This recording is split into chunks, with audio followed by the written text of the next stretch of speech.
En ouvrant MediSpring, vous pourrez vous rendre directement dans l'agenda. Celui-ci affichera tous vos rendez-vous qui pourront être pris par votre secrétaire, même à distance. Imaginons qu'un nouveau patient arrive chez vous, vous glissez la carte d'identité dans le lecteur et automatiquement MediSpring vous propose de créer un nouveau patient. Ce patient est naturellement complètement vide et vous pourrez dans sa fiche y noter son médecin traitant. Vous verrez qu'automatiquement MediSpring a vérifié l'assurabilité du patient, vérifié son consentement sur le réseau de santé wallon, bruxellois et flamand et vérifié le lien thérapeutique ainsi que le DMG. Déjà, en cliquant dessus, vous montrera qui est le médecin traitant du patient. Vous pouvez, si vous le désirez, compléter ses problèmes de santé et ses antécédents. Ceci est très simple via la fonction « Ajouter un élément de soin » et « Rechercher dans une liste préexistante ». Vous pourrez ainsi compléter le dossier complet du patient.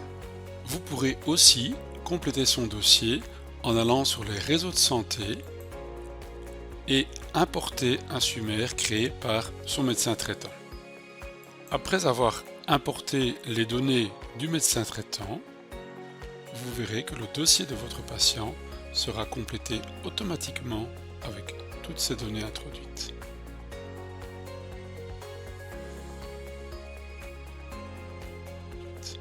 Créons maintenant une consultation. J'encode par exemple un motif en texte libre ou en termes structurés. J'encode en texte libre l'anamnèse. Vous pourrez utiliser des mots-clés dans l'anamnèse ou l'examen clinique. Par exemple, l'examen clinique peut être naturellement encodé en texte libre ou alors vous utilisez des mots-clés préprogrammés. Par exemple, ici une otoscopie sous microscope qui montre que le tympan gauche est rétracté. Vous pourriez ajouter l'examen de la cavité buccale en montrant que la cavité buccale est normale. Et en dernier lieu, un examen du larynx qui nous montre que vous retrouvez un nodule sur la corde vocale gauche. Un mot-clé permet également de créer un canevas de consultation complet. Exemple, un canevas de consultation ORL, vous retrouverez la totalité de votre canevas habituellement utilisé pour les problèmes d'hypoacousie, problèmes de larynx, de gorge, etc. Vous pourrez naturellement créer autant de mots-clés que désiré. Pendant la consultation, vous pouvez toujours vous rendre sur les réseaux de santé, aller dans la section laboratoire et visualiser la dernière prise de sang du patient. Vous pouvez également l'importer dans le dossier de votre patient. Cette prise de sang importée du réseau de santé wallon-bruxellois se placera automatiquement à la date de cette prise de sang. Un appel téléphonique arrive pendant votre consultation. Vous pouvez taper le nom de cette patiente, la retrouver et ouvrir directement son dossier. Vous pouvez ouvrir 2, 3, 4, autant de dossiers que désiré. Quand vous êtes dans le dossier de cette deuxième patiente, vous pourrez par exemple lui prescrire un médicament ou donner toute autre information. Quand vous avez terminé, vous fermez le dossier du patient et vous vous retrouverez dans votre consultation.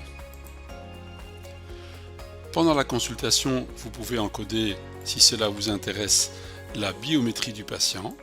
Vous retrouverez automatiquement un graphe avec ses anciennes valeurs biométriques. Et ensuite, vous pourrez encoder dans le plan d'action des procédures qui sont des actes techniques. Par exemple, vous choisissez une audiométrie.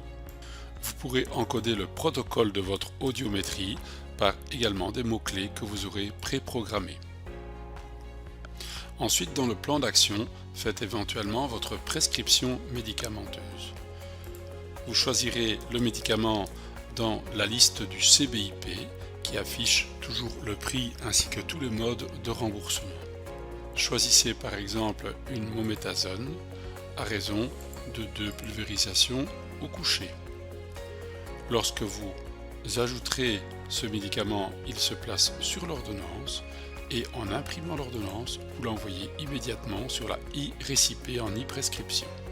Lorsque vous prescrirez un médicament issu du chapitre 4, vous pourrez directement depuis celui-ci aller dans le module de remboursement chapitre 4 et cocher la pathologie et ensuite faire la demande de remboursement au médecin conseil. Vous pourrez y encoder, si vous le désirez, un diagnostic issu d'une liste préétablie. Dans la consultation, vous pouvez également y ajouter des images. Dans le plan d'action, choisissez les pièces jointes et là vous pourrez retrouver un audiogramme qui a été exporté par votre appareil d'audiométrie. Il se place directement dans le dossier du patient et est consultable immédiatement. Dernière chose, vous allez créer le rapport pour le médecin traitant. Dans le plan d'action, choisissez les documents. Vous choisirez parmi les documents proposés par Medispring, par exemple dans ce cas un courrier ORL pour une hypoacousie. Vous retrouverez tous vos renseignements, votre logo, etc. et le nom du patient.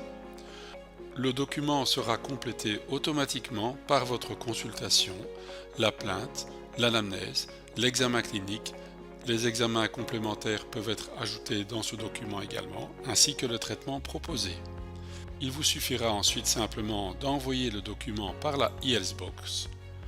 Vous retrouverez automatiquement le nom du médecin traitant préencodé dans la fiche. Mettez l'objet et envoyez le rapport. Le médecin traitant recevra ce rapport dans le dossier du patient automatiquement. Une fois la consultation clôturée, vous pouvez facturer en vous rendant sur le symbole euro.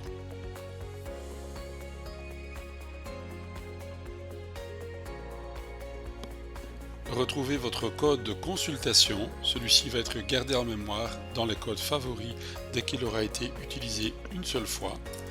Rajoutez également un acte technique comme l'audiométrie. Cet acte sera également gardé en mémoire dans vos attestations. Ensuite, en cliquant sur Suivant, vous retrouverez le prix exact demandé à la mutuelle.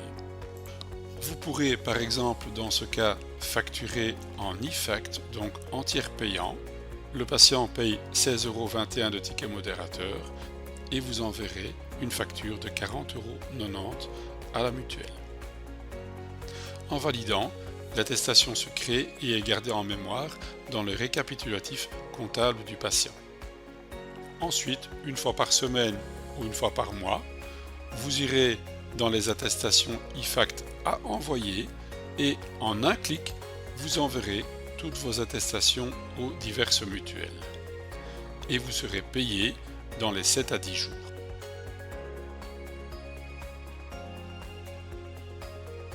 Medispring se charge également de réceptionner votre courrier eHealthBox de façon totalement automatique tous les quarts d'heure. Dès que du courrier est réceptionné de votre eHealthBox, ce courrier se place automatiquement dans les dossiers des patients où les patients peuvent se créer directement depuis ces informations. Il n'y a donc aucune action à faire de votre part pour intégrer ce courrier. Le réseau de santé wallon bruxellois est très riche en données pour vous qui au départ ne connaissez pas le patient. Vous pourrez retrouver entre autres les laboratoires du patient comme montré précédemment.